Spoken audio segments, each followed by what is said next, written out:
وبركاته. الحمد لله رب العالمين والصلاة والسلام على رسوله الأمين. أما بعد فأعوذ بالله من الشيطان الرجيم. بسم الله الرحمن الرحيم. فقد قال الله تبارك وتعالى في كلامه المجيد: فاستبقوا الخيرات.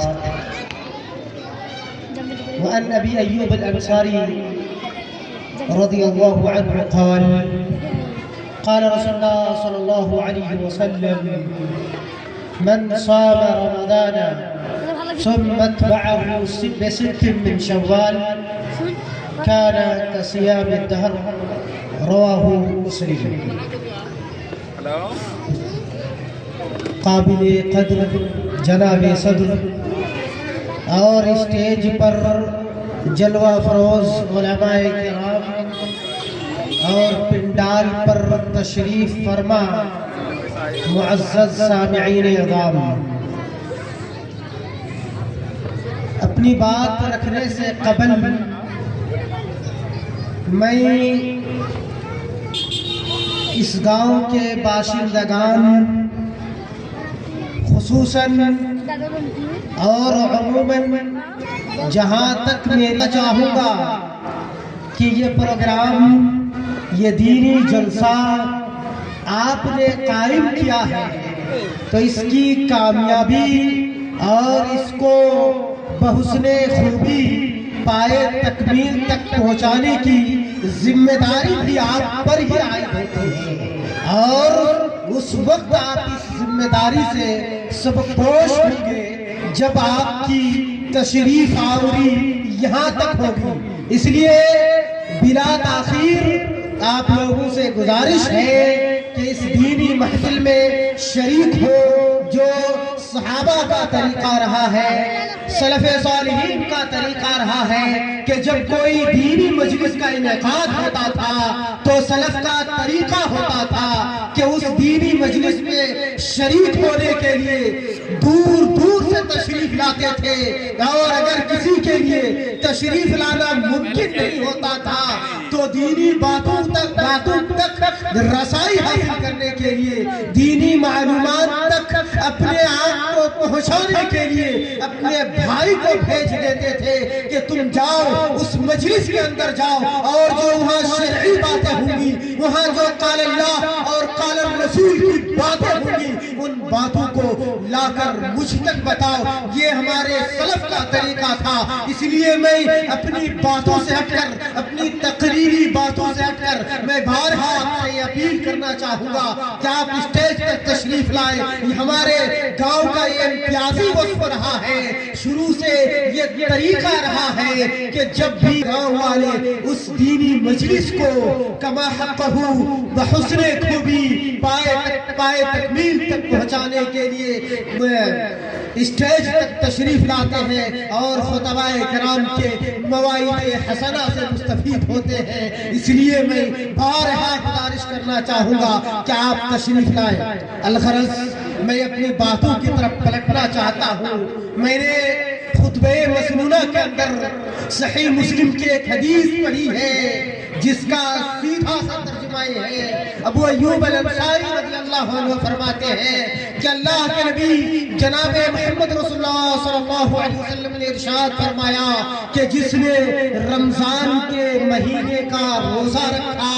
پھر رمضان کے گزر جانے کے بعد شوال کے مہینے کا 6 روزہ رکھا تو گویا اس نے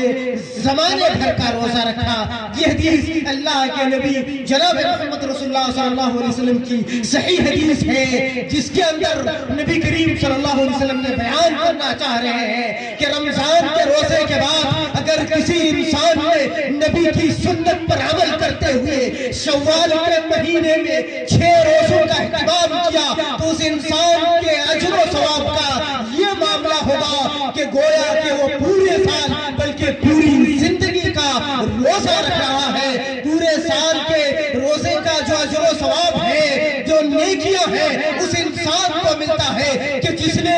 رمضان کا روزہ رکھا اور پھر اس کے بعد شوال کے 6 مہینے کا کا روزہ رکھا. یہی وجہ ہے کہ اللہ کے نبی کی ایک دوسری حدیث ہے صحیح سند کے ساتھ مروی ہے. اللہ کے نبی کہتے ہیں الحسنۃ بعشر امثالها کہ نیکیاں اس کا 10 گنا انسانوں کو عطا کی جاتی ہیں. وشہر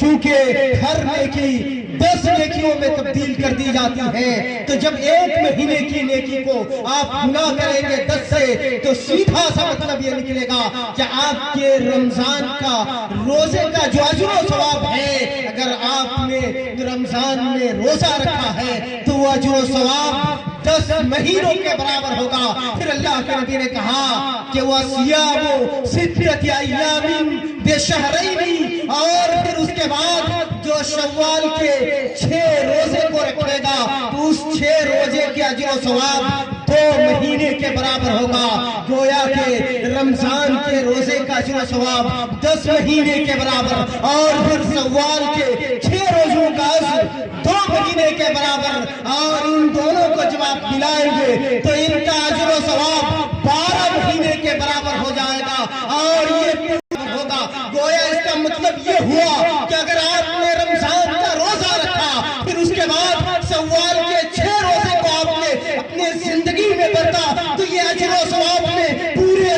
سال روزے رکھنے کے برابر ہے. گویا آپ صرف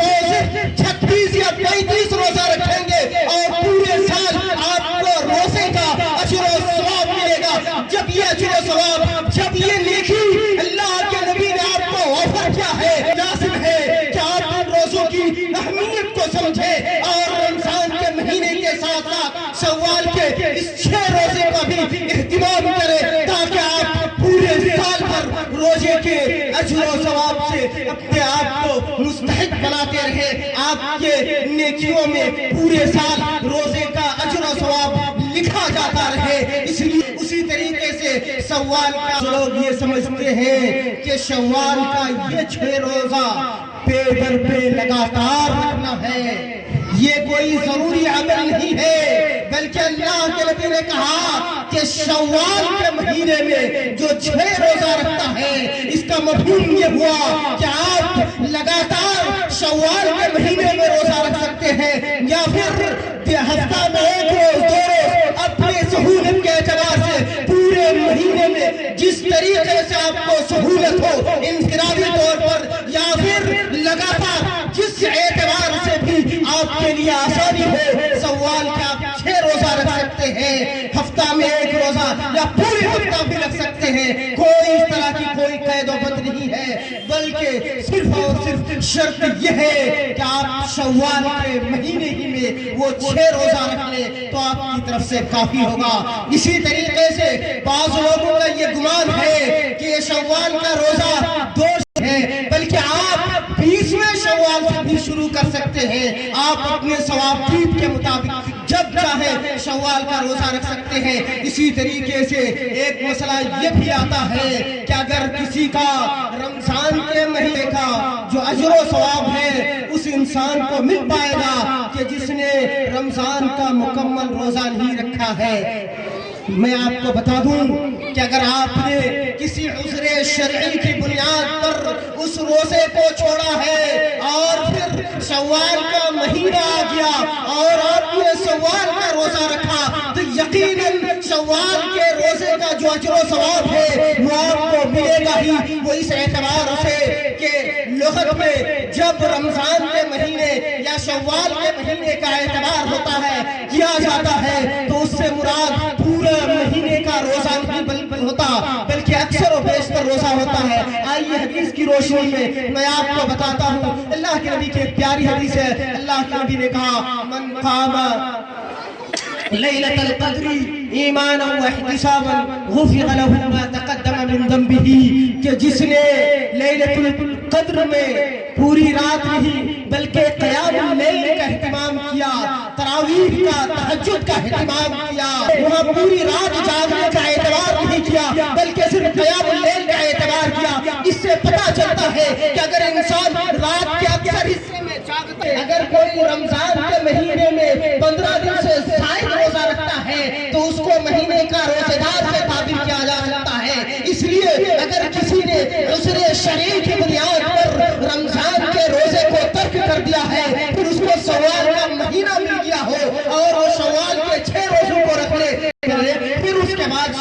روزہ رکھے، لیکن بسا اوقات انسان کے پاس پریشانیاں ہوتی ہیں، دقت ہوتی ہے، جس کی وجہ سے وہ 3 یا 5 روزہ نہیں رکھ سکتا ہے، بلکہ وہ چاہتا ہے کہ سال کے دیگر مہینے میں اس روزے کو قضا کر لے گا، تو کیا اسی صورت میں وہ شوال کا روزہ رکھ سکتا ہے؟ یعنی اس پر قضا کے روزے باقی ہیں اور وہ شوال کا روزہ پہلے رکھنا چاہتا ہے، تو کیا وہ شوال کا روزہ رکھ سکتا ہے اور اسے وہ اجر و ثواب ملے گا؟ تو حدیث کی روشنی میں جب ہم اس مسئلے کو ٹٹولتے ہیں تو پتہ چلتا ہے کہ وہ قضا روزے کو پورے سال پر یعنی شعبان کے مہینے تک اس کے لیے وسعت ہے کہ وہ اپنے روزے کی قضا کر سکتا ہے، لیکن شوال کا ایک محدود وقت ہے، اس لیے علماء کرام نے کہا ہے کہ وہ شوال کا روزہ رکھ لے گا اور پھر جب بعد میں اسے وقت میسر ہوگا وہ اپنے روزے کی قضا کرے گا۔ اس کی دلیل صحیح بخاری اور مسلم کے اندر حضرت عائشہ رضی اللہ عنہ کی وہ صحیح حدیث ہے۔ حضرت عائشہ رضی اللہ عنہ کہتی ہے کہ میں رمضان کے کچھ روزے کو عذر شرعی کی بنیاد پر نہیں رکھ پاتی، وَإِنِّي لَأَسْتَطِيعُ أَنْ أَقْضِيَ حَتَّى يَأْتِيَ شَعْبَانَ، اور میرے پاس طاقت نہیں ہوتی کہ میں اس روزے کو کمپلیٹ کروں، اس روزے کی قضا کر لوں جو مجھ سے رمضان میں چھوٹ گیا ہے، یہاں تک کہ شعبان کا مہینہ آ جاتا۔ شغلاً لرسول اللہ صلی اللہ علیہ وسلم، اللہ کے نبی کے ساتھ مشغول ہونے کی بنیاد پر گویا کہ حضرت عائشہ رضی اللہ عنہ جو رمضان میں ان روزے کو حضرت عائشہ رضی اللہ عنہ شعبان کے مہینے میں پورا کیا کرتی تھی، اور یہ بات سراسر ناانصافی ہوتی ہے کہ اگر ہم یہ کہیں کہ حضرت عائشہ رضی اللہ عنہ اللہ کے نبی کے گھر میں رہنے کے بعد رمضان کے روزے کے بعد کوئی نفلی روزہ نہیں رکھتی تھی، کسی طرح کے عاشورہ، محرم اور دیگر نفلی روزے کا اہتمام نہیں کرتی تھی، اگر یہ ہم کہیں گے تو حضرت عائشہ رضی اللہ عنہ پر تہمت باندھنا ہوگا۔ یہ کیسے ممکن ہے کہ وہ اللہ کے نبی کے گھر میں ہو، جب ہے جہاں سے سنت کا پرچاب ہوتا ہے، اور حضرت عائشہ رضی اللہ عنہ نبی کریم صلی اللہ علیہ وسلم کی بتائے ہوئے سنت کے مطابق نفلی روزے کا اہتمام نہ کرے، یہ عقل سے بعید بات ہے۔ بلکہ دوسری صحیح سنت کے ساتھ حدیث میں آتا ہے، حضرت عائشہ رضی اللہ عنہ خود کہتی ہے کہ میں عاشورہ، محرم اور دیگر نفلی روزے کا اہتمام کیا کرتی تھی، اور روزے کا قضا شعبان میں کیا کرتی تھی۔ واضح ہے کہ شعبان سے پہلے عاشورہ کا روزہ آتا ہے، محرم کا روزہ آتا ہے اور دیگر نفلی روزہ آتا ہے۔ اس کا مطلب یہ ہوا کہ حضرت عائشہ رضی اللہ عنہ قضا رمضان کے روزے کی شعبان میں کرتی تھی، اور اس سے پہلے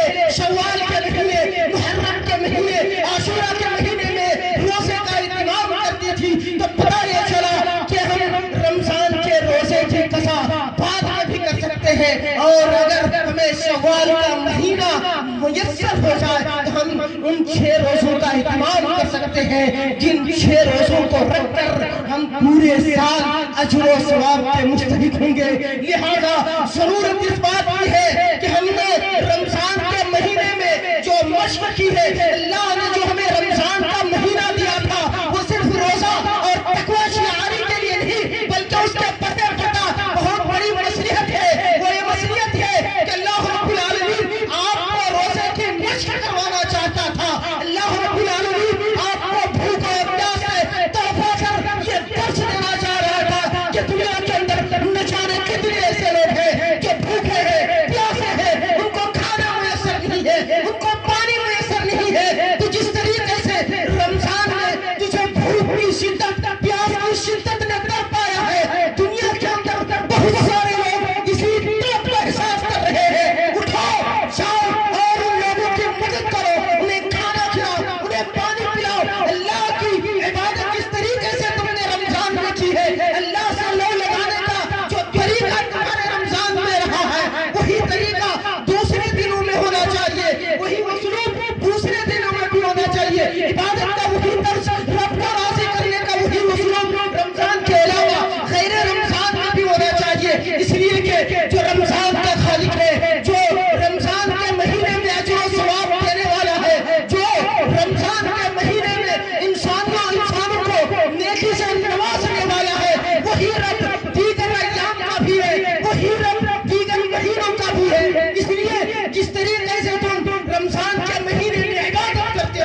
بعین ہی وہی عبادت کا طریقہ دوسرے مہینے میں بھی ہونا چاہیے، چونکہ اللہ رب العالمین نے کہا وَمَا خَلَقْتُ الْجِنَّ وَالْإِنسَ إِلَّا لِيَعْبُدُونِ کہ ہم نے انسان اور جنوں کی تخلیق اپنی عبادت کے لیے کی ہے، اس لیے عبادت سال کے 12 مہینوں میں کی جائے گی، رمضان کے ساتھ عبادت کو صرف خاص کر لینا اور دوسرے ایام میں لہو لعب میں پڑ جانا یہ ہماری غفلت اور کوتاہی کی بات ہے۔ اخیر میں اللہ رب العالمین سے دعا کرتا ہوں کہ الہ العالمین تو ہمیں جس طریقے سے رمضان میں اپنی عبادت کی توفیق سے نوازا ہے، رمضان کے بعد بھی وہی عبادت کی توفیق ہمیں عطا کر، اسی طریقے سے شوال